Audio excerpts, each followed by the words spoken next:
নমস্কার বন্ধুরা, আমি ডি কিচেন থেকে দেবজিৎ। আমার আজকের রেসিপি হলো একেবারে অসাধারণ স্বাদের আলু দিয়ে ল্যাটা মাছের এই ঝাল। এটা কিন্তু খেতে অসাধারণ হয়েছে, আর এটা কিন্তু স্বাদে মাংসকেও হার মানিয়ে দেবে। আপনাদের যদি ভিডিওটি ভালো লেগে থাকে তাহলে চ্যানেলটিকে একটি সাবস্ক্রাইব ও ভিডিওটিকে একটি লাইক অবশ্যই করবেন। কিন্তু আলু দিয়ে ল্যাটা মাছের ঝাল এটা মাংসকেও হার মানিয়ে দেবে। এই রেসিপিটা বানানোর জন্য সবার আগে একটা আমি মশলা পেস্ট বানিয়ে নিচ্ছি, যার জন্য আমি এখানে নিয়েছি 1 ইঞ্চি মতো আদাটাকে আমি কুড়ে দিয়েছি হালকা। এবার এখানে দিচ্ছি 10 থেকে 12 কোয়া রসুনটা আমার ছোটো কোয়া বলে 10-12 কোয়া দিয়েছি। আপনারা নিজেদের পরিমাণ মতো রসুনটা দেবেন। কিন্তু দিচ্ছি 1 চা চামচ পরিমাণে জিরে, দিচ্ছি 1/2 চামচ পরিমাণে চন্দুনি বা রাঁধুনি, ছোটো সাইজের টমেটো। সব কিছুকে আমি একসাথে ভালোভাবে পেস্ট করে নিচ্ছি। এবার আমি ল্যাটা মাছগুলোকে ম্যারিনেট করে নিচ্ছি, যার জন্য আমি এখানে দিচ্ছি 1/2 চামচ পরিমাণে হলুদ গুঁড়ো, দিচ্ছি পরিমাণ মতো লবণ, দিচ্ছি 1/4 চা চামচ পরিমাণে ঝাল লঙ্কার গুঁড়ো। আমি মাছটাকে ভালোভাবে নুন হলুদের সাথে মিশিয়ে নিচ্ছি বা মেখে নিচ্ছি। এবার আমি এটাকে রেস্টে রেখে দেবো 5 থেকে 10 মিনিটের জন্য।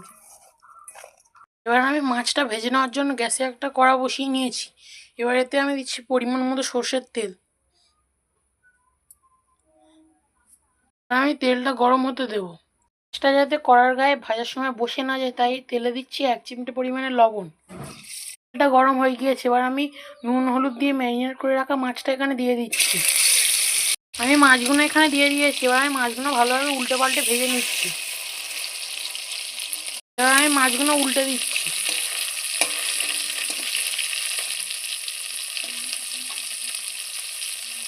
একটা মাছটা ভাজার সময় মাছটাকে অবশ্যই কিন্তু একটু কড়া করে ভাজতে হবে, না তো এটা খেতে ভালো লাগবে না। দেখুন, আমাদের ল্যাটা মাছটা কিন্তু ভালোভাবে ভাজা হয়ে গিয়েছে। এবার আমি এটাকে তুলে নিচ্ছি। আমি কেটে রাখা আলুগুলো এখানে এক এক করে দিয়ে দিচ্ছি। আলুটা আমি সামান্য পরিমাণে নুন আর হলুদ দিয়ে ম্যারিনেট করে নিয়েছিলাম। এবার আমি মাংস তরকারির মতো আলুটাকে লাল লাল করে ভেজে নিচ্ছি।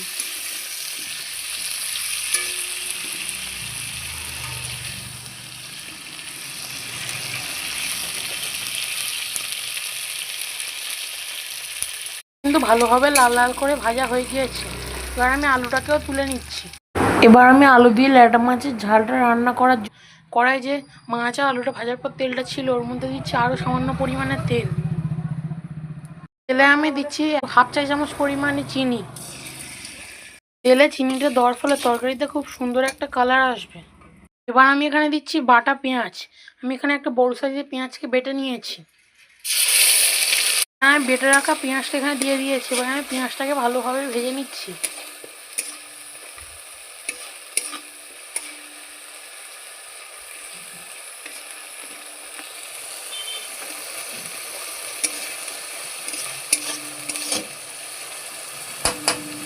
আমি এখানে দিচ্ছি চেরা কাঁচা লঙ্কা। আপনারা কিরম ঝাল খেতে চান সেই অনুযায়ী কাঁচা লঙ্কাটা দেবেন। কিন্তু পেঁয়াজটা ভালোভাবে ভাজা হয়ে গিয়েছে। এবার আমি আদা, রসুন, টমেটো, জিরে আর রাঁধুনি বা চন্দুনি দিয়ে যে পেস্টটা বানিয়েছিলাম ওইটা এখানে দিয়ে দিচ্ছি। আদা রসুনের পেস্টটা আমি এখানে দিয়ে দিয়েছি। এবার আমি মশলাটাকে ভালোভাবে ভেজে নিচ্ছি যতক্ষণ না এর থেকে তেল ছাড়তে শুরু করছে। এবার আমি এখানে দিচ্ছি পরিমাণ মতো হলুদ। এবার আমি এখানে দিচ্ছি 1 চামচ পরিমাণে কাশ্মীরি লঙ্কার গুঁড়ো। কাশ্মীরি লঙ্কার গুঁড়োটা দেওয়ার পর আমি আরেকবার মশলাটাকে ভালোভাবে মিশিয়ে নিচ্ছি।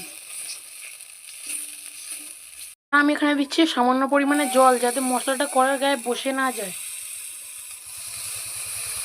জলটা দেওয়ার পর আমি মশলাটাকে ভালোভাবে মিশিয়ে নিচ্ছি।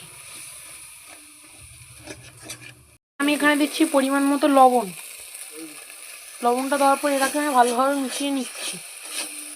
আর আমাদের মশলাটা কিন্তু প্রায় ভালোভাবে ভাজা হয়ে গিয়েছে। এবার আমি এখানে দিয়ে দিয়েছি ভেজে রাখা আলুগুলো। দুটো দেওয়ার পর আমি আলুটাকে ভালোভাবে মশলার সাথে মিনিট 3 সময় ধরে কষিয়ে নিচ্ছি। আলুটা কিন্তু ভালোভাবে মশলার সাথে কষানো হয়ে গিয়েছে। এবার আমি এখানে দিচ্ছি পরিমাণ মতো জল। আপনারা কিরম গ্রেভি খেতে চান সেই অনুযায়ী জলটা দেবেন। কিন্তু এবার আমি এখানে জলটা দিয়ে দিয়েছি। এবার আমি আলুটাকে ঢাকা দিয়ে সেদ্ধ হতে দেবো 5 থেকে মিনিট 7 সময়ের জন্য। আলুটা কিন্তু সেদ্ধ হয়ে গিয়েছে। এবার আমি ভেজে রাখা মাছগুলো এখানে দিয়ে দিচ্ছি। মাছটা দেওয়ার পরে মাছটাকেও ঢাকা দিয়ে 2 থেকে 3 মিনিটের জন্য ফুটতে দেবো। তৈরি হয়ে গিয়েছে আমাদের আলু দিয়ে ল্যাটা মাছের ঝাল। এটা কিন্তু খেতে অসাধারণ হয়েছে। আর নামানোর আগে আমি উপর থেকে দিয়ে দিচ্ছি 1 চামচ পরিমাণে গুঁড়ো গরম মশলা। গরম মশলাটা দেওয়ার পর আমি গরম মশলাটা ভালোভাবে একবার মিশিয়ে নিচ্ছি। এবার আমি এটাকে নামিয়ে নেব। তৈরি হয়ে গিয়েছে আমাদের অসাধারণ স্বাদের আলু দিয়ে ল্যাটা মাছের এই ঝাল। এটা কিন্তু খেতে অসাধারণ হয়েছে। আপনারা তো অনেকেই ল্যাটা মাছ শুধু ঝাল করেছেন, কিন্তু এটা আলু দিয়ে করলে এই পদ্ধতিতে মাংসকেও হার মানিয়ে দেবে স্বাদে। আপনারা অবশ্যই এরমভাবে একবার বানিয়ে দেখবেন কিন্তু।